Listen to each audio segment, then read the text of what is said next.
End gold buyers, మీ కష్టాల్లో నమ్మకమైన మీ ఆత్మీయ నేస్తం. ఇప్పుడు ఇరాన్ ఒక రీజనింగ్ ఏంటంటే, ఇరాన్ వాళ్ళ రీజిమ్ లేదు. ఇప్పుడు వాళ్ళ హెడ్ ఆఫ్ సుప్రీం లీడర్ పోయారు, 40 కమాండర్లు పోయారు. వాళ్ళ దగ్గర ఉన్న అంత సెకండ్ లెవెల్ కమాండర్స్ ఉన్నారు. ఇప్పుడు వాళ్ళు నిర్ణయం తీసుకుంటున్నారు. ఇప్పుడు పాసిబ్లీ వీళ్ళు రాసి పెట్టుంటారు ముందే, నేను పోతే కూడా చేయాలని చెప్పేసి. ఏంటంటే ఎకనామిక్ అసెట్స్ని కొట్టండి. ద సేమ్ టైం యుఎస్ వాళ్ళ బేస్, ప్రతి దేశంలో ఒక బేస్ ఉంటుంది యుఎస్కి, వెస్ట్ ఏషియాలో. అది యుఏఈ ఉండొచ్చు, బహ్రెయిన్ ఉండొచ్చు, సౌదీ అరేబియా ఉండొచ్చు, ఒమాన్ ఉండొచ్చు, ఏ దేశం అయినా, ఖతార్ విత్ బిగ్గెస్ట్ బేస్, ఎక్కడున్నా కానీ వాళ్ళని హిట్ చేయండి మీరు. సెకండ్, వీళ్ళ ఎకనామిక్ అసెట్స్ని కొట్టండి. సౌదీ అరేబియా అరామ్కో రిఫైనరీ కొట్టారు నిన్న, విచ్ ఇస్ అబ్సల్యూట్లీ లోకంలో ఏం చెప్తారు, one of the biggest refineries అది. దాంతో ఇమ్మీడియట్గా ఆయిల్ ప్రైసెస్ పెరిగింది. స్ట్రైట్ ఆఫ్ హార్మూజ్ అయితే క్లోజ్ చేశారు, అది ఇంకోటి. ఇంకా చూడండి, అసెట్స్ని కొడుతున్నారు, స్ట్రైట్ ఆఫ్ హార్మూజ్ క్లోజ్ చేశారు. అది కాకుండా బహ్రెయిన్ వైపు యుఎస్ 7th ఫ్లీట్ని కొట్టారు, బహ్రెయిన్లో ఉన్న సివిలియన్స్ బిల్డింగ్ని కూడా కొడుతున్నారు. నేను ఒమాన్ అనే రాజ్యం వాళ్ళది పీస్ టాక్స్ నడిపిస్తున్న వాళ్ళే. మా బ్రదర్ ఒమాన్ ఉంటాడు, ఆయన అన్నాడు మన మీద ఎవరు దాడి చేయరని చెప్పారు. గంట సేపు తర్వాత ఆడే మెసేజ్ నాకు పెట్టాడు, బాంబు పడ్డది ఇక్కడ కూడా అని చెప్పి. ఎప్పుడు అనుకోలేదు వాళ్ళు ఏమనుకున్నారంటే, మేము చాలా సేఫ్గా ఉంటాం, మమ్మల్ని మేమే నెగోషియేట్ చేస్తున్నాం వీళ్ళ వైపు నుంచి, మా మీద అందుకు బాంబు వేస్తాం, వాళ్ళ మీద కూడా వేసారు తీసుకొచ్చి.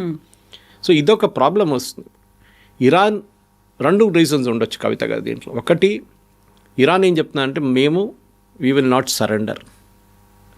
మా దగ్గర ఉన్న బ్యాలిస్టిక్ టెక్నాలజీ మీరేదో చాలా చిన్న పిల్లల దగ్గర దివాళీ పటాకలాగా అనుకున్నారు, కాదు. We can really use it our Advent. Drone and ballistic drone వాడారు సౌదీ అరేబియా రిఫైనరీ మీద, పామ్ జుమేరా మీద అటాక్ చేశారు దుబాయ్లో. అది ఆలోచించి, that again is a land mark. World's richest people అక్కడ ఉంటారు, డబ్బులు ఉన్న వాళ్ళు, వాళ్ళ మీద దాడి చేశారు నేను. సో ఇదొక షాక్ అనమాట గల్ఫ్ కంట్రీస్ కూడా. వాళ్ళు మొన్నదాకా ఏమనుకున్నారంటే, దట్ మా మీద దాడి చేయరు, మ్యాక్సిమం అమెరికన్ బేసెస్ మీద దాడి చేస్తారు, అది వాళ్ళు చూసుకుంటారు, మా మీద చేయరు అనుకున్నారు. ఈవెన్ 12 Day వార్లో అప్పుడు జరిగినప్పుడు 6 months ముందు అప్పుడు చూశారు మీరు, అప్పుడు డైరెక్ట్ ఖతార్ మీద వాళ్ళు దాడి చేశారు. కానీ Qatar air force base, US air force మీద దాడి చేశారు ఖతార్ మీద. అది కూడా చెప్పి చేశారు వాళ్ళు, మేము పంపిస్తున్నాం డ్రోన్లు అని చెప్పేసి. ఇది అట్లా కాదు. ఇది ఇప్పుడు ఇవాళ పొద్దున American embassy Riyadh, Saudi Arabian capital ఉన్న అమెరికన్ ఎంబసీని కొట్టారు, రెండు డ్రోన్లతో కొట్టారు. అంటే మనం అనుకున్నాం ఇది వీళ్ళ దగ్గర అసలు బేసిక్ టెక్నాలజీ కూడా లేదనుకుని. నాకు డౌట్ ఏమొస్తుందంటే, బహుశా వీళ్ళకి చైనా దగ్గర నుంచి హెల్ప్ వస్తుందని యుఎస్ ఇంటెలిజెన్స్ ఇప్పుడు చెప్తున్నారు. చైనా మాత్రం సైలెంట్గా ఉంది, ఎందుకంటే వీళ్ళ దగ్గర శాటిలైట్స్ లేవు. ఈ డ్రోన్స్ని గైడ్ చేయడానికి, ఈ మిసైల్స్ని గైడ్ చేయడానికి మీకు శాటిలైట్ టెక్నాలజీ చాలా పనికి వస్తుంది. ఇదేదో GPS కోఆర్డినేట్ చేసి పంపించడం కాదు, ఉంటుంది దాంట్లో, కానీ that can always go wrong. ఇది శాటిలైట్ ఇమేజరీ వీళ్ళకి ఎక్కడి నుంచి. పాకిస్తాన్ మీరు గుర్తుపెట్టిన, ఆపరేషన్ సింధు టైంలో పాకిస్తాన్ని హెల్ప్ చేసిన దేశం China. Real time intelligence, satellite intelligence ఇచ్చారు వాళ్ళకి. మన ఎయిర్ ఫోర్స్ బేస్లు కానివ్వండి, మన మిసైల్ సిస్టమ్స్ కానీ, మన S-400 ఎక్కడ ఉందని పాకిస్తాన్కి చెప్పింది చైనా. సో డెఫినెట్గా ఒక డౌట్ ఉంది ఇప్పుడు యుఎస్ ఇండియా. కానీ ఇప్పుడు వాళ్ళు చైనాతో ఇప్పుడు డీల్ చేస్తలేరు, పక్కన పెట్టారు వాళ్ళు. ద ఇమీడియట్ కన్సర్న్ అంటే ట్రంప్కి ఈ యుద్ధం ఎన్ని రోజులు ఉంటుందో అని. ఎందుకంటే ఫస్ట్ టైం 2 సెనారియోస్ ఉన్నాయి కవిత. ఒకటి, గల్ఫ్ స్టేట్ అందరు కోపం వచ్చి అందరు కలిసి ఇరాన్ని కొడతారు. యుఎస్, ఇజ్రాయెల్ ఎనీవే కొడుతున్నారు, కానీ గల్ఫ్ స్టేట్ కూడా ఏమంటారు, చాలా అయిపోయింది, బోత్ హోగ్యా, చలో అవి మేము కూడా దిగుతామని చెప్పి వాళ్ళు కూడా దిగుతారు.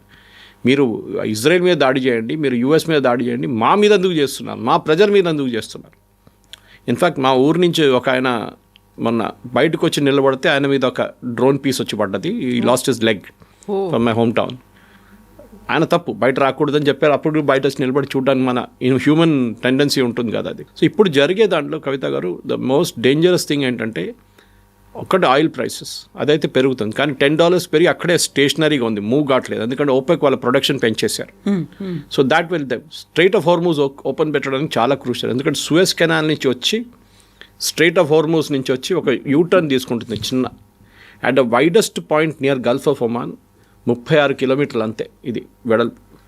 అక్కడి నుంచి షిప్స్ ఇట్లా తిరిగి రావాలన్నమాట, ఒక డ్యాన్స్ చేస్తారు వాళ్ళు, అది literally. And these are huge crude oil ships అనమాట, మ్యాసివ్. వీళ్ళని ఆపారనుకోండి, ఇది మొన్న ఒకటి ఫైర్ చేశారు ఒమాన్ దగ్గర, దాని మీద స్టిల్ ఆన్ ఫైర్ యాక్చువల్లీ ఆ షిప్. మొత్తం ఆగిపోతే గల్ఫ్లో నుంచి బయటికి వచ్చే 20% టోటల్ పెట్రోలియం ప్రోడక్ట్స్ ఆగిపోతుంది. గ్యాస్ అండ్ పెట్రోలియం రెండు. నిన్న మీరు గుర్తుపెట్టుకోండి, నిన్న Qatar has announce suspension of gas. Immediately యూరోప్లో దాని ఎర్త్క్వేక్ వచ్చింది ఇమ్మీడియట్గా impact.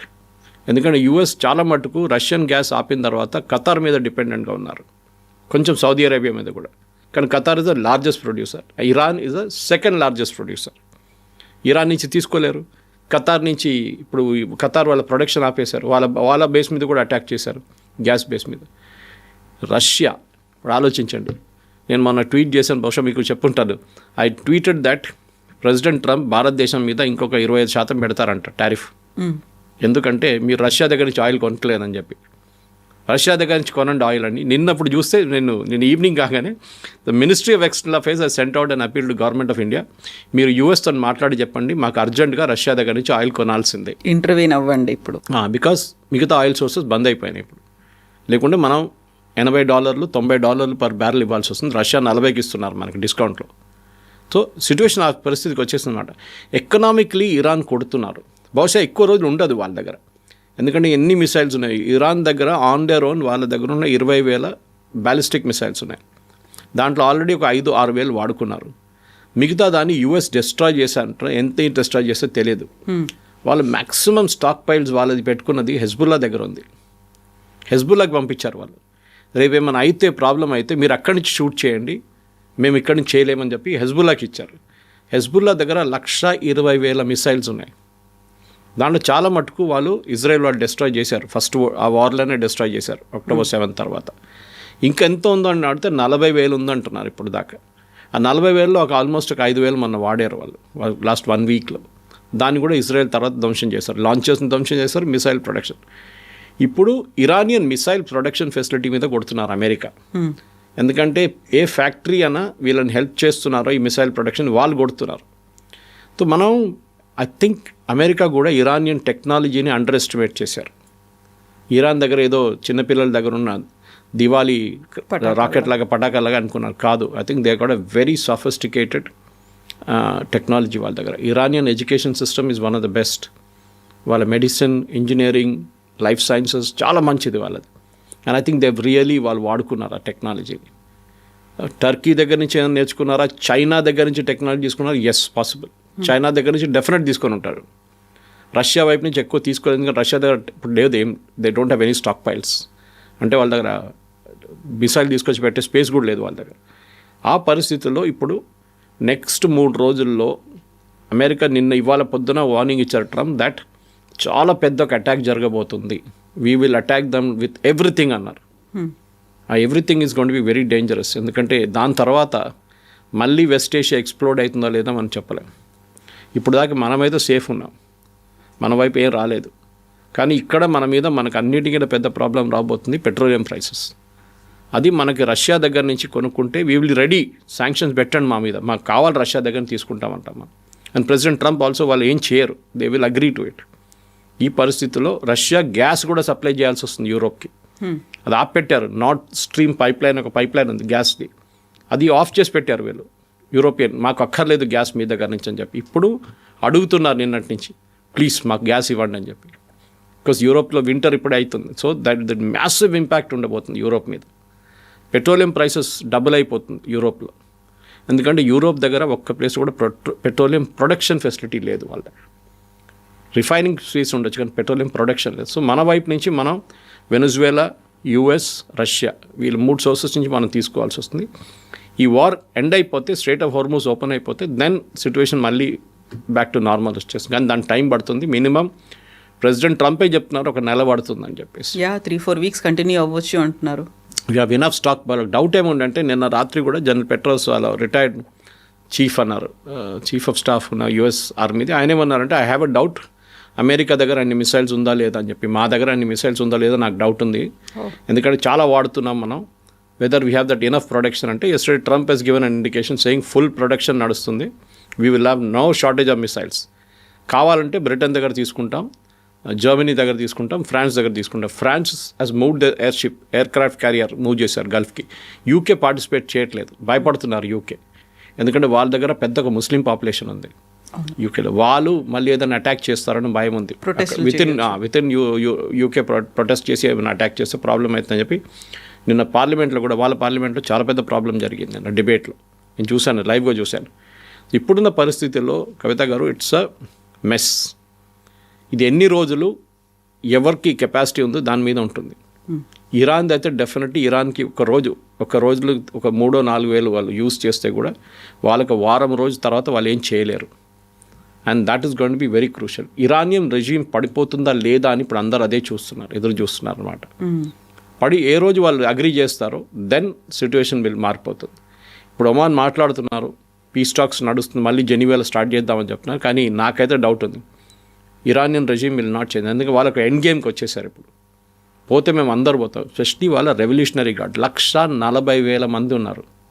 Revolutionary guards, hard core Khamenei supporters. వాళ్ళే రోడ్డు మీద వచ్చి దిగుతున్న వాళ్ళని షూట్ చేశారు వాళ్ళే.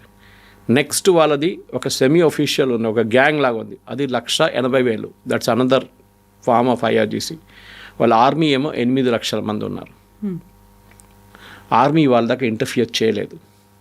ఇరానియన్ ఆర్మీ మీద అందరు ఇప్పుడు ఎదురు చూస్తున్నారు. ఈ ఆర్మీ రేపు ఇరాన్లో ట్రంప్ చెప్పిన తర్వాత ఒక లాగా చేస్తే దెన్ సిచ్యువేషన్ మొత్తం మారిపోతుంది. అది మనకు నెక్స్ట్ 2 to 3 డేస్లో తెలుస్తుంది కదా. బట్ ఇవన్నీ పోయి దుబాయ్ మీద ఎందుకు పడ్డారు అనేది, దుబాయ్ ఎంత కష్టపడి ఎంత డెవలప్ చేసుకొని వచ్చింది, అలాంటి దుబాయ్ మీద కూడా టార్గెట్ చేయడము అనేది మళ్ళీ అక్కడ దాన్ని రివైవ్ అవ్వడానికి చాలా టైం తీసుకుంటుంది. అండ్ ఇప్పుడు ప్రపంచం చూస్తేనేమో World War III లోడింగ్ అనేటువంటి మాట ఎందుకు వినిపిస్తోంది అసలు? World War III అయితే రాదండి. World War III this is going to B inter reason conflict. World war అంటే అన్ని నేషన్స్ ఇంపాక్ట్ అవుతుంది. ఇన్వాల్వ్ అవ్వాలి అప్పుడు. చూడండి, సెకండ్ వరల్డ్ వార్లో US ఇన్వాల్వ్ కాలేదు. Till pearl harbour was hit. Japanese వచ్చి పర్ల్ హార్బర్ కెమికల్స్ అటాక్ చేసిన తర్వాతనే US దిగారు దాంట్లో. అది కూడా US ఏం చేశారు, వచ్చి జపాన్ మీద 2 బాంబులు పడేశారు, ఖతం అయిపోయింది, యుద్ధం ఫినిష్. అప్పుడు దాకా వాళ్ళు జర్మనీ కొట్టుకుంటున్నారా, సోవియట్ యూనియన్ కొట్టుకుంటున్నారా, జర్మనీ వెళ్ళి గ్రీన్లాండ్ ఆక్యుపై చేసుకుంటారా, డెన్మార్క్ ఆక్యుపై చేసుకుంటారా, స్పెయిన్ ఆక్యుపై చేసుకుంటారా, వాళ్ళు చూడలేదు. They are not bothered Americans. So third world war అనేది ఇట్స్ ఓన్లీ ఒక టర్మ్ అది. కానీ ఇప్పుడు జరుగుతుంది ఏంటంటే, మనం ఎవరి గురించి మాట్లాడలేము. రష్యా యుక్రెయిన్ వార్ ఏమైంది కవిత గారు? ట్రంప్ ఏమన్నారు, నేను ప్రతి దేశాన్ని ఎక్కడెక్కడ యుద్ధాలు ఉన్నా నేనే ఆపుతున్నానని చెప్పిన ట్రంప్, ఆయన ఇప్పుడు యుద్ధంలో దిగారు. రీసెంట్గా 4th ఇయర్ కూడా కంప్లీట్ చేసుకుంది. అక్కడ పాకిస్తాన్ ఆఫ్ఘనిస్తాన్ కొట్టుకుంటున్నారు. పొద్దున ఒక మీమ్ చూశాను, మన ఇండియాలో ఏం చేస్తున్నారంటే మనం 3rd కా 4th కింద హోలీ అని కొట్టుకుంటున్నామంట. మన వార్ అదే ఉందంట. మనకి ఇంటర్నల్ గా ఉన్నాయి బోల్డ్ ఇష్యూస్. ఇంటర్నల్ వార్లు 3rd కుందా 4th కుందా హోలీ అని చెప్పి కొట్టుకుంటున్నారు. అది మన వార్ అన్నమాట. సో మనం వీఆర్ లక్కీ. మీరు ఆలోచించండి, ప్రతి దేశం ఈజ్ ఆన్ ద ఎడ్జ్. ఆ రీజన్ నుంచి మన పక్కన ఉన్న భారతదేశం ఎక్కువ దూరం లేవు మనం. Oman and all is very close మనకి. ఒక మిసైల్ ఫైర్ చేస్తే రేపు Iran, it can even land in India. కానీ వీఆర్ బీయింగ్ వెరీ కేర్ఫుల్, ఎవరు సైడ్ తీసుకోకుండా. మోదీ గారు ఈవెన్ ఖమనీ డెత్ని మనం కండెమ్ చేయలేదు, చాలా కేర్ఫుల్గా ఉన్నాం మనం. ఎందుకంటే చేస్తే ఒకటి అమెరికా యాంటగనైజ్ అవుతారు, రెండోది గల్ఫ్ కంట్రీస్ కూడా వాళ్ళు కోపం పడతారు. ఎందుకంటే వీళ్ళందరూ సున్నీలు, వేరే Shia, Iran is a Shia country. So ఇది జరగబోతుంది. పాకిస్తాన్లో చూడండి ఏం జరిగింది. పాకిస్తాన్లో వాళ్ళ కరాచీలో ఉన్న US ఎంబసీ మీద దాడి చేశారు అక్కడ ప్రొటెస్టర్స్. పాకిస్తానీ పోలీస్ ఏం చేయలేదు, చూసుకుంటూ నిలబడ్డారు వాళ్ళు. అమెరికన్ మెరైన్స్ లోపల నుంచి ఫైర్ చేసి 25 మంది చనిపోయారు వీళ్ళు పాకిస్తానీ ప్రొటెస్టర్స్. అక్కడ ఒక మెసేజ్ అయింది. కానివ్వండి, ఈ వార్ అయిన తర్వాత ప్రెసిడెంట్ ట్రంప్ చూడండి ఎట్లా కొడతారో అసీం మునీర్ని, షబాజ్ షరీఫ్ని. మా ఎంబసీ మీద దాడి చేస్తారా మీరు, మేము చూపిస్తాం మీకు. ఇప్పటి నుంచి 2-3 మిగిలిపోయిన మిసైల్ అక్కడ కూడా వేసేస్తారు పాకిస్తాన్ మీద కూడా. ఇదే జరగబోతుంది. ఈ right now we're busy with this, will let us finish this, then we will handle you later. అంటే అట్లాంటి ఎక్స్ట్రీమిస్ట్ ఎలిమెంట్స్ మీ దగ్గర ఉన్నారు. మన దగ్గర కూడా రియలైజ్ అవుతారంటారా? ఎందుకంటే ఎప్పుడు అమెరికా పాకిస్తాన్కి మద్దతు ఇస్తుంది, సపోర్ట్ చేస్తుంది, కావాల్సినటువంటి ఎక్విప్మెంట్ అంతా ఇస్తుంది. అది పాకిస్తాన్కి ఎప్పుడు ఇచ్చేది? ఫస్ట్ తాలిబాన్ టైంలో ఇచ్చారు, సోవియట్స్ని తరిమి కొట్టడం. దాని తర్వాత తాలిబాన్ కొట్టడానికి పంపించారు. ఇప్పుడు తాలిబాన్ పాకిస్తాన్ కొట్టుకుంటున్నారు. అమెరికాకి అక్కడ ఏం ఇంట్రెస్ట్ ఉందంటే అక్కడ నుంచి రేర్ ఎర్త్స్ బయటికి తీయాలి. వాళ్ళు కొంచెం డబ్బులు ఇన్వెస్ట్ చేశారు ప్రెసిడెంట్ ట్రంప్ కంపెనీలో, చాలా డబ్బులు ఇన్వెస్ట్ చేశారు. అసీం మునీర్ లాంటి వాళ్ళు, వాళ్ళని హ్యాపీగా పెట్టుకుంటున్నారు. కానీ ఇట్లాంటి సిచ్యువేషన్కి వచ్చినప్పుడు డెఫినెట్ ఐఎమ్ నో డౌట్ రేపు పాకిస్తాన్ చూడండి, ఇప్పుడు చనిపోయిన తర్వాత కూడా ఖమేనీ పాకిస్తాన్ ఇజ్రాయెల్ని తిడుతున్నారు, which Israel will not take it lightly. ఎందుకంటే నెక్స్ట్ అటామిక్ పవర్ ఉన్నది గల్ఫ్ కంట్రీస్లో అంటే ముస్లిం వరల్డ్లో ఇస్ విత్ పాకిస్తాన్. వాళ్ళు ఎప్పుడో కొట్టడానికి ప్లాన్ చేస్తున్నారు, ఎక్కువ లొల్లి చేస్తే వాళ్ళు కొడతారు. కానీ ద ప్రాబ్లమ్ ఇస్ పాకిస్తాన్ దగ్గర ఉన్న అటామిక్ కేపబిలిటీ అంతా యూఎస్ దగ్గర ఉంది, యూఎస్ నిఘాలో ఉందని వాళ్ళు దాన్ని తాళం చేయ వాళ్ళ దగ్గర ఉంది. Pakistan cannot use it. అది యూఎస్కి ఎప్పుడో తెలుసు, అది పిచ్చోన్ చేతిలో రాయిలాగా అయిపోతుంది, అది ఎక్కడ పడేస్తాడో తెలియదు తీసుకెళ్ళి. సో ఇట్లాంటి పరిస్థితుల్లో ఇప్పుడున్న దాంట్లో డెఫినెట్గా పాకిస్తాన్కి వాళ్ళ ఎంత ఎఫర్ట్ పెట్టినా కానీ గల్ఫ్ కంట్రీస్ వాళ్ళు పట్టించుకోరు. ఇటువైపు ఏమో సౌదీ అరేబియా వాళ్ళ ప్రాబ్లం ఉంది, వాళ్ళ మీద దాడి చేస్తున్నారు. రియాద్ మీద దాడి చేశారు, వాళ్ళ అరామ్కో ఫ్యాక్టరీ మీద దాడి చేశారు, ఖతార్ మీద ఖతార్ దాడి జరిగింది, కువైత్ మీద దాడి చేశారు. ఎక్కడ ఇన్వాల్వ్ లేని దేశాలు అందరి మీద దాడి చేస్తున్నారు. ఎందుకంటే you're all supporting the US base. అక్కడ సైప్రస్లో కొట్టారు, యూకే బేస్ని కొట్టారు, ఎందుకంటే అక్కడ నుంచి ప్లేన్స్ టేక్ ఆఫ్ చేస్తుంది. అంటే అంత నాలెడ్జ్ ఉంది వాళ్ళకి. That is the main thing Kavitha గారు. మనం అనుకుంటాం ఇరానియన్స్ దగ్గర ఒక టెక్నాలజీ లేదు, ఇంటెలిజెన్స్ లేదు, రెండూ ఉన్నాయి వాళ్ళ దగ్గర. They are somehow getting the intelligence. ఎక్కడి నుంచి మీకు ఎట్లా తెలుసు సైప్రస్ నుంచి టేక్ ఆఫ్ చేశాను యుఎస్ జెట్స్ అని? వాళ్ళకి తెలిసిపోయింది అది. దానికోసం వాళ్ళు కొట్టారు. డియోగో గార్షియా కొట్టలేరు. డియోగో గార్షియా పర్మిషన్ లేట్ ఇచ్చారని చెప్పి నిన్న ట్రంప్ స్టామ్ అని చాలా తిట్టాడు నిన్న. మీరు ముందే పర్మిషన్ ఇవ్వండి, మా B2 బాంబర్స్ అక్కడ ఉండే, మేము మళ్ళీ యుఎస్ నుంచి తెప్పించుకోవాల్సి వచ్చింది మాకు అని చెప్పి. సో ఇది ఇప్పుడు ఎట్లయిపోయిందంటే ఇది ఇరాన్ని ఒక గాజా లాగా తయారు చేస్తారు. ఇప్పుడు చూస్తూనే ఉండండి, end of it all Iran will resemble Gaza. అది పరిస్థితి. హెజ్బుల్లాని వాళ్ళు చూసుకుంటారు, ఇజ్రాయెల్ నేను చెప్పాను చూడండి. ఇటువైపు హమాస్ ఇస్ ఆల్మోస్ట్ ఫినిష్డ్, వాళ్ళు ఏం మాట్లాడలేదు. ఇప్పుడు హూతీలను చూసుకోవాలి, అది యుఎస్ చూసుకుంటారు. కావాలంటే ఇండియా కూడా అప్పగిచ్చేస్తారు, మీరు చూసుకోండి హూతీలు అని చెప్పేసి. అది కూడా జరుగుతుంది. దిస్ ఇస్ ద సిచ్యువేషన్ నా.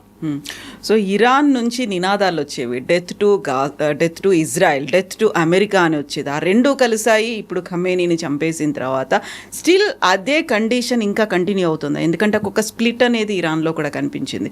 చాలా వరకు బయటకు వచ్చారు, సెలబ్రేట్ చేసుకున్నారు. ఉమెన్ డాన్సులు చేయడాన్ని నిషేధిస్తే ఆ డాన్స్ వీడియోస్ కూడా ఇప్పుడు సోషల్ మీడియాలో కనిపిస్తున్నాయి. బట్ అక్కడున్నటువంటి రివల్యూషనరీ గార్డ్స్ మొత్తం టేక్ ఓవర్ చేసుకున్నారు, వాళ్ళు అటాక్ చేస్తున్నారు. ఇరాన్లోనే అలాంటి స్ప్లిట్ కనిపించినప్పుడు నెక్స్ట్ ఇరాన్ భవిష్యత్తు అంటే అది ఇరాన్ నుంచే ఎవరో లీడర్ రావాలండి పైకి. మనం సిరియా ఎగ్జాంపుల్ తీసుకుందాం. సిరియాలో ఒక terrorist leader, Al-Qaeda terrorist leader వాళ్ళ ప్రెసిడెంట్ అయ్యారు. వాళ్ళ నుంచే వచ్చారు ఒక లీడర్ పైకి. అన్ని లీడర్ డెమోక్రాటిక్గా ఉండాలని ఎక్కడ చెప్పలేదు, ఎక్కడ రాసిపెట్టలేదు. కంట్రోల్ ఎవరు చేస్తారు వాళ్ళ మీద ఉంటుంది. మీ దగ్గర 1,00,000 మంది ఉన్నారు, మీరు కంట్రోల్ చేయగలరా మీ కంట్రీని? లేకుంటే సివిల్ వార్ అయిపోతుంది. అమెరికా ఎక్కడెక్కడ రెజ్యూమ్ చేంజ్ తీసుకొచ్చిందో లాస్ట్ 2, 3, 4 సంవత్సరాల్లో, నాకన్నా ఎక్కువ కూడా, ఆ కంట్రీస్ అన్నీ ఇవాళ మొత్తం ధ్వంసం అయిపోయినాయి కంప్లీట్గా. You take Iraq, Saddam Hussein పోయిన తర్వాత ఎవరు వచ్చారు ఎవరు పోయారు అప్పుడు కూడా కొట్టుకుంటా. అక్కడ అల్ఖైదా ఉంది, అక్కడ ఐసిస్ ఉంది, అందరూ ఉన్నారు. మీరు ఇటువైపు సిరియా తీసుకోండి, సిరియాలో ఇప్పుడు కూడా in spite of having this so called leader, అక్కడ కూడా ఇదే ప్రాబ్లం నడుస్తుంది. అమెరికా సిరియాలో వచ్చి బాంబ్ చేస్తున్నారు ఇప్పుడు కావాలి. అటువైపు మీరు యూ టేక్ ఇరాక్ అయిపోయింది. ఆఫ్ఘనిస్తాన్ పరిస్థితి చూడండి, అదే సంగతి. లిబియా సేమ్, అక్కడ సివిల్ వార్ నడుస్తుంది ఇప్పుడు కూడా. సో అమెరికా ఎక్కడెక్కడ వెళ్ళారో, ఎక్కడెక్కడ రెజ్యూమ్ చేంజ్ చేశారో అక్కడ స్టెబిలిటీ ఎప్పుడు రాలేదు. మీరు బంగ్లాదేశ్ చూశారు, మీరు బంగ్లాదేశ్లో కూడా చాలా రోజులు ప్రాబ్లం ఉండే, అక్కడ కూడా. నేపాల్లో ప్రాబ్లం జరిగింది. ఎక్కడెక్కడ వీళ్ళు ట్రై చేశారో ఎక్కడ సక్సీడ్ కావట్లేదు. చేశారు కానీ రిజీమ్ మార్చారు. కానీ మీకు వాళ్ళ మీ దగ్గర లిబియన్ ప్రెసిడెంట్ పేరు అడిగితే మీకు తెలియదు. You would have known Gaddafi. Iraq president పేరు అడిగితే మీకు తెలియదు, నాకు కూడా తెలియదు. It would have been Saddam Hussein అంటుండే మనం. లేరు ఇప్పుడు, ఎవ్రీబడీ ఈజ్ గాన్. మీరు ఒక రెజ్యూమ్ చేంజ్ తీసుకొచ్చినప్పుడు వాళ్ళు రీప్లేస్ ఎవరు చేస్తారు, అది చాలా ఇంపార్టెంట్ ఉంటుంది. అది ఇరాన్లో కూడా ఇంపార్టెంట్. మీరు బయట నుంచి రేజా పేల్వీని తీసుకొస్తే ఆయన 50 సంవత్సరాలు దేశం నుంచి బయటకు ఉన్నాం, ఏం చేయలేడు. I give an example. మీరు వెనిజువేలా జరిగినప్పుడు మడూరోని కిడ్నాప్ చేసి తీసుకెళ్ళినప్పుడు ఫస్ట్ ట్రంప్ ఏమన్నారు, ఆ నోబెల్ ప్రైజ్ గెలిచిన ఆమె ఉంది కదా, ఆమె తీసుకొచ్చాడు మషాడో. ఏమైంది దాని తర్వాత? వాళ్ళ అడ్వైజర్ అన్న వద్దు, ఆమెకి ఎక్స్పీరియన్స్ లేదు, దేశం నడిపేయడంటే చిన్నపిల్లల ఆట కాదు, జస్ట్ కీప్ హర్ అవుట్. మాట్లాడడానికి చాలా బాగా మాట్లాడుతుంది కానీ దేశం దాంతో నడవదు. వాళ్ళ దాంట్లోనే ఎవరిని ఉన్నా సెలెక్ట్ చేయండి వాళ్ళంటే, మళ్ళీ వాళ్ళ వైస్ ప్రెసిడెంట్ సెలెక్ట్ చేసి ఆమెకి ఇన్స్ట్రక్షన్స్ ఇచ్చారు, దేశం ఇట్లా నడిపియండి, డబ్బులు మేము ఇస్తాం, ఆయిల్ రిఫైనరీస్ అన్ని మేము రిపేర్ చేపిస్తాం, but you run the country.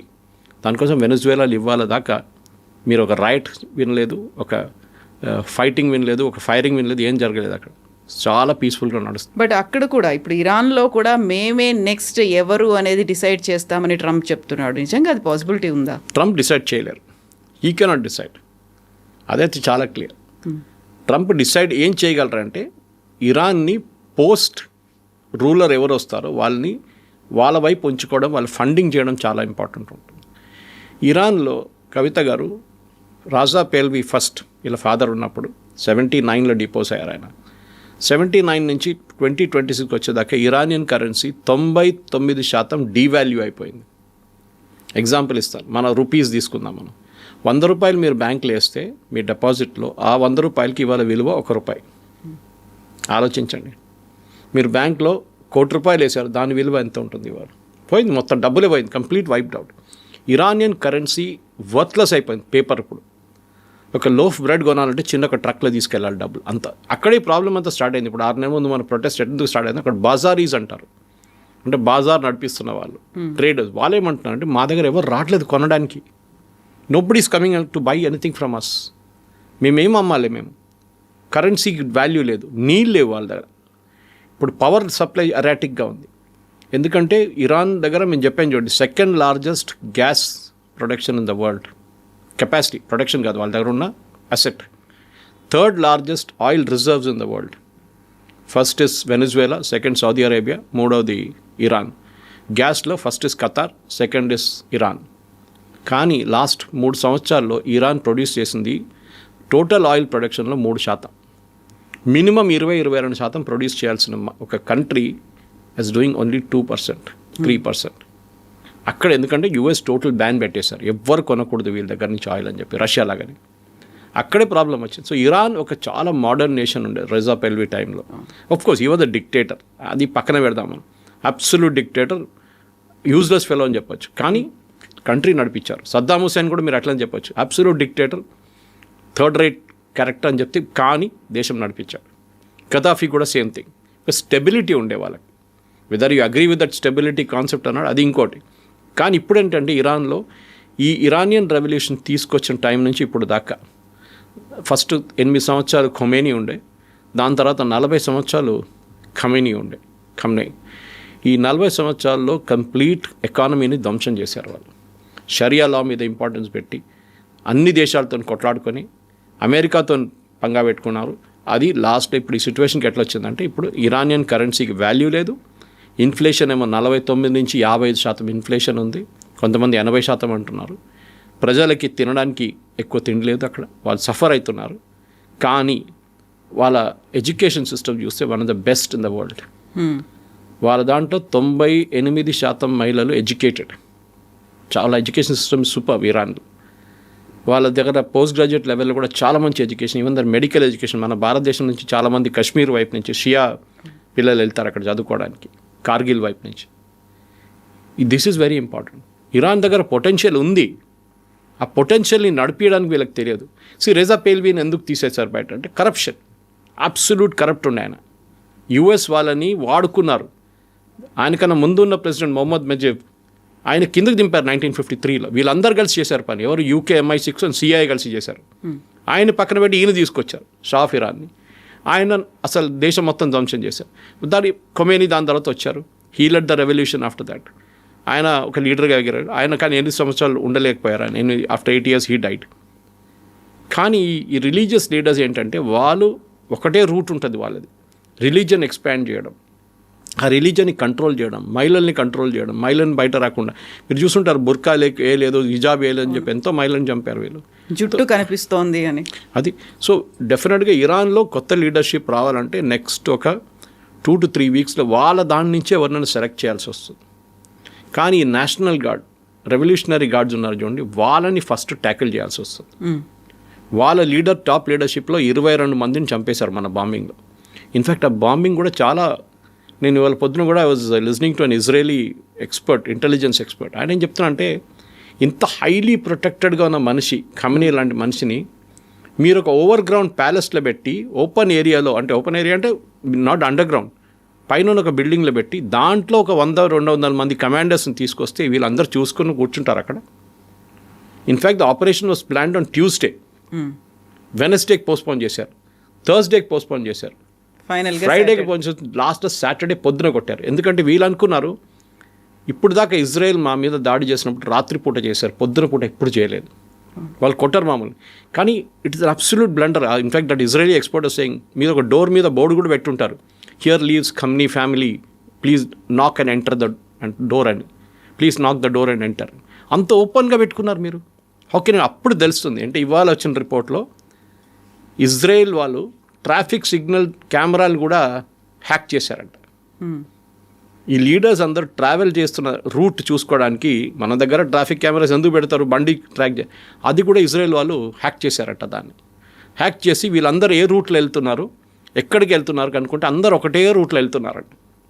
And that the only fellow who escaped yesterday's bombing, I mean uh 28th bombing రోజు వాజ్ హెడ్ ఆఫ్ ఇంటెలిజెన్స్. ఆయనకి ఒంట్లో బాగాలేదంట, ఇంట్లో అనుకున్నాడు. ఆయన డెప్యూటీ అయినండి ఆడు చనిపోయాడు. సో ఆ పరిస్థితి they have bill to get superb intelligence. ఇది చాలా ఇంపార్టెంట్. హ్యూమన్ ఇంటెలిజెన్స్ ఒకటి ఉంటుంది అంటే వాళ్ళు ఇరాన్లో ఉన్న ఈ రెజీమ్ లోపల కూడా దూరారు. వాళ్ళు కాసిం సులైమానీని చంపినప్పుడు there was excellent information. Qasem Soleimani తోడుని ఎవరో ఇన్ఫర్మేషన్ ఇచ్చారు that he's moving in this car from so and so place. ఎందుకంటే 6 కార్లు ఉండే కాన్వాయ్లో, 6 కార్లకు ఒకటే నంబర్ ప్లేట్. మన దగ్గర కూడా చూడండి, రేవంత్ రెడ్డి వెళ్తున్నప్పుడు, చంద్రబాబు నాయుడు వెళ్తున్నప్పుడు కార్ నెంబర్ ప్లేట్ అన్నీ ఒకటే ఉంటుంది. యాక్చువల్లీ ఇట్ ఇస్ ఇల్లీగల్, కానీ సెక్యూరిటీ వైజ్ ఇట్ ఇస్ ఇంపారిటివ్. ఆ కార్లు మారుతూనే ఉంటాయి కాన్వాయ్లో. సో మీకు తెలియదు ఏ కార్లో ఉన్నాడని చెప్పేసి. అదే వీళ్ళు కూడా ఫాలో చేస్తారు. కానీ కరెక్ట్గా అప్పుడు కూడా కొట్టారు సులైమానీని. పక్కన ఉన్న ఏ కార్కి ఏం ప్రాబ్లం రాలేదు. ఆలోచించండి. సో ఇజ్రాయలీ ఇంటెలిజెన్స్ ఆ రోజు జరిగిన దాడిలో చాలా క్లియర్గా, కానీ వీళ్ళు చేసిన అన్నిటికంటే పెద్ద బ్లండర్, అండర్ గ్రౌండ్ బంకర్లో మీటింగ్ పెట్టకుండా మీరు ఒక ఓపెన్ అంటే ఒక ప్యాలెస్లో మీటింగ్ పెట్టి చాలా ఓపెన్గా ఇజ్రాయెల్ చెప్పారు మీరు రావచ్చు కొట్టచ్చు మమ్మల్ని అని చెప్పి, వీఆర్ రెడీ అన్నట్టుగా. But I think that is a blunder, underestimating Israel, or they were playing stupid Iranians. ఎందుకు చేశారో అర్థం కావట్లేదు ఇప్పుడు కూడా. అది హైలీ ప్రొటెక్టెడ్ మనిషి. ఈయనని లాస్ట్ టైం 6 నెలల ముందు అటాక్ జరిగినప్పుడు కవిత గారు, దేవర్ రిపోర్ట్స్, ఇంటెలిజెన్స్ రిపోర్ట్స్ చాలా క్లియర్గా ఏం చెప్పారంటే they had him in the range. Khamenei ఉన్నారంట రేంజ్, కొట్టమంటారా. అప్పుడు యుఎస్ ప్రెసిడెంట్ ట్రంప్ చెప్పారంటే ఇప్పుడు వద్దు, కొడితే ఇది పెద్ద ప్రాబ్లం అవుతుంది. So Israel backed out. But Israel convince చేసింది మళ్ళీ ఇప్పుడు. న్యాచురల్లీ, బికాజ్ వాళ్ళు ఇప్పుడు నిన్న ఒక యూట్యూబ్ ఛానల్లో ఆర్గ్యూ చేస్తున్నారు, మన ఛానలే అనుకుంటాను, మరి ఇంకా ఏదో ఛానల్ గుర్తులేదు. నేను ప్యూరిటీ గురించి మాట్లాడుతున్నాను, యురేనియం ప్యూరిటీ. ఎగ్జాక్ట్లీ మన దగ్గర 20%, 30%, 60%, 80%. యాక్చువల్లీ 20% నుంచి మొదలు కావచ్చు. 20% మొదలైతే ఒక చిన్న క్రూడ్ బాంబ్ లాగా ఉంటుంది. మీరు ఎంత హై ప్యూరిటీకి వెళ్తారో అంత బాగుంటుంది వెపన్. అది చాలా ఇంపార్టెంట్. కానీ ఈ న్యూక్లియర్ వెపన్ ఎవరు వాడరు. అది ఒక థ్రెట్ లాగా వాడుకుంటారు అంతే. నా దగ్గర ఇది ఉంది చూడు, కిమ్ జాంగ్ ఉన్నట్లని ఉంటుంది, నా దగ్గర ఉంది, నా దగ్గర వస్తే నేను పేల్చేస్తాను అది. So nobody will go to him, అందరు దూరం ఉంటారు. ఇది అన్నమాట. అది రాకుండా చూడడానికి ఇజ్రాయెల్ జాబ్ ఉంది. 20% కూడా వాళ్ళు డర్టీ బాంబ్ అంటారు దాన్ని. మనం అమెరికాలో వాడారు అది ఒకసారి, డర్టీ బాంబ్, న్యూక్లియర్ బాంబ్. కానీ ఎక్స్ప్లోడ్ కాలేదు అది. టెర్రరిస్ట్ కొంతమంది ట్రై చేశారు. ఇప్పుడున్న పరిస్థితుల్లో డెఫినెట్గా నెక్స్ట్ లీడర్ అంటే ఏం జరుగుతుంది next 1 week itself is the big question. కానీ ఇప్పుడు ఏం చేయబోతున్నారు అంటే వాళ్ళ దగ్గర ఉన్న కంప్లీట్ మిసైల్ ప్రొడక్షన్ టెక్నాలజీని ధ్వంసం చేస్తారు యూఎస్ అండ్ ఇజ్రాయెల్. దాంతోపాటు వాళ్ళ దగ్గర మిగిలిపోయిన లీడర్షిప్ని వాళ్ళు కూడా కొడతారు. లాస్ట్లో ఇచ్చే ఆప్షన్ ఏంటంటే మీ దాంట్లో నుంచే ఒక మనిషిని సెలెక్ట్ చేసుకోండి, who will be our man. We'll then allow oil exports. మళ్ళీ ఇరాన్ పాత సిస్టమ్కి వెళ్ళిపోతుంది. ఇరాన్లో డబ్బులు మస్తు ఉంటుంది, ఇరానియన్ ఎడ్యుకేషన్ సిస్టమ్ బాగుంటుంది, వాళ్ళ health care one of the best in the world. అది కూడా చాలా బాగా, ఇంకా ఎక్విప్మెంట్ ఇంకా రావచ్చు, బయట నుంచి మెడిసిన్స్ రావచ్చు. It become another very develop country. కానీ అది ఎవరు అంగీకరిస్తారో, వాళ్ళ లోపల నుంచి ఎవరు అగ్రీ చేస్తారో అది చూడాల్సిందని. ఎప్పుడు అవుతుందో అనేది కూడా వారం లోపల 10 రోజులు అయిపోతుంది 100%. ఎందుకంటే దానికన్నా ఎక్కువ ఇరాన్ తట్టుకోలేరు. వాళ్ళ దగ్గర కెపాసిటీ లేదు. అది వీళ్ళందరూ కలిసి అటాక్ చేస్తున్నారు. ఇప్పుడు ఓన్లీ యూఎస్ అండ్ ఇజ్రాయెల్. రేపు I will not be surprise Kavitha గారు, Saudi Arabia, Kuwait, Bahrain, Qatar వీళ్ళందరూ కలిసి కొడితే కూడా ఐ వోంట్ బీ సర్ప్రైజ్. ఖతార్లోనే కూర్చున్నారు వీళ్ళ లీడర్లు అందరూ. హమాస్ లీడర్ ఖతార్లో ఉన్నారు, అల్ఖైదా లీడర్స్ ఖతార్లో కూర్చున్నారు, ఈవెన్ ముస్లిం బ్రదర్హుడ్ లీడర్స్ అందరు ఖతార్లో ఉన్నారు. సో వాళ్ళని వాళ్ళని పట్టుకుంటారు ఖతార్. మీరు చెప్పండి వెళ్ళి ఇరాన్కి అని చెప్పేసి. కానీ అప్పుడు దాకా ఉండదు, వాళ్ళని కూడా ఫినిష్ చేసేస్తారు ఇజ్రాయెల్ 100%.